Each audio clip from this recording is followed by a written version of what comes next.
কিন্তু আমরা যদি একটু ইন্টারাপ্ট করি, মুক্তিযুদ্ধকে যদি আমরা একটু সাইডে রাখি, তাহলে কি বলতে পারি না জামায়াত এবং আওয়ামী লীগের সাথে একটা ঐতিহাসিক সম্পর্ক রয়েছে? কেননা শেখ মুজিবুর রহমান সাহেব স্বাধীনতা যুদ্ধ বা মুক্তিযুদ্ধ আমরা যেভাবে বলি শুরু হওয়ার আগ পর্যন্ত কিন্তু গোলাম আজম, শেখ মুজিবুর রহমান সাহেব ঐক্যবদ্ধভাবেই কিন্তু পাকিস্তানিদের সাথে বৈঠক করেছিলেন।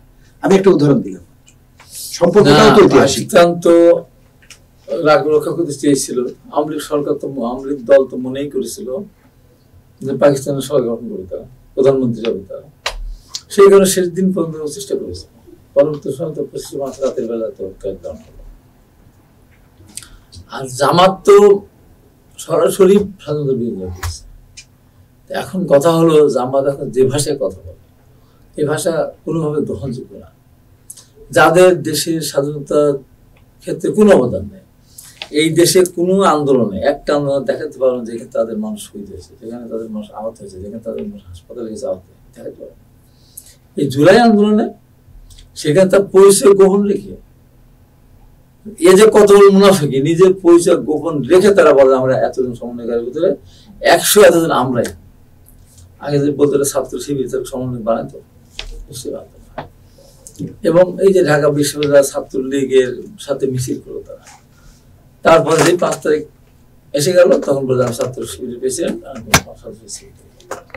এই 15.5 বছর ছাত্রলীগের সাথে মিছিল করেছে, হলে থেকেছে, হলের খাওয়া খেয়েছে, সাবসিডি খাওয়া খেয়েছে, ভালো রেজাল্ট করেছে, পায়ে হাঁটতে হাঁটতে ক্লাসে গিয়েছে, হলে রাতের বেলায় তারা সরকারি দল করে সরকারি দলের সব করে, এবং তারপরে ওর হেলমেট পরে ও ছাত্রলীগের নাম ভাঙিয়ে বা ছাত্রলীগের সাথে এক হয়ে তারা বিভিন্ন মানুষ অত্যাচার করেছে। এখন তারা স্বীকার করে আমরা এটা করেছি।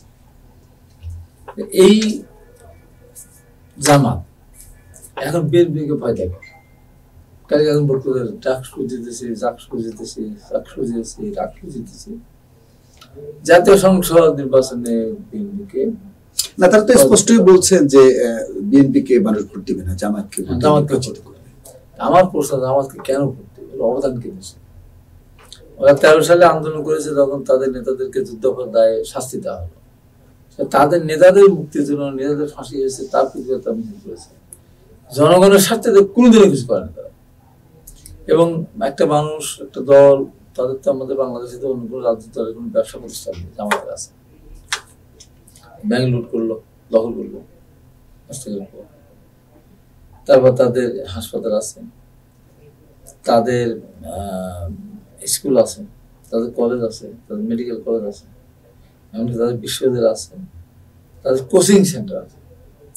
একটা তো শিবির বাদে কোথাও কোনো মানুষ কেউ পায়নি। ওরা নিজেদের লোক ছাড়া ওরা কাউকে কোনোদিন কোথাও প্রোভাইড করে না। নিজের আপন ভাই যদি ক্যান্সার আক্রান্ত হয়, অথবা যদি অ্যাক্সিডেন্টে আহত হয়, অথবা যে কোনো জায়গায় দুর্যোগ বাড়িতে আহত পড়ে থাকে, টাকাও দেখবে না যদি সে জামাত না পেতে।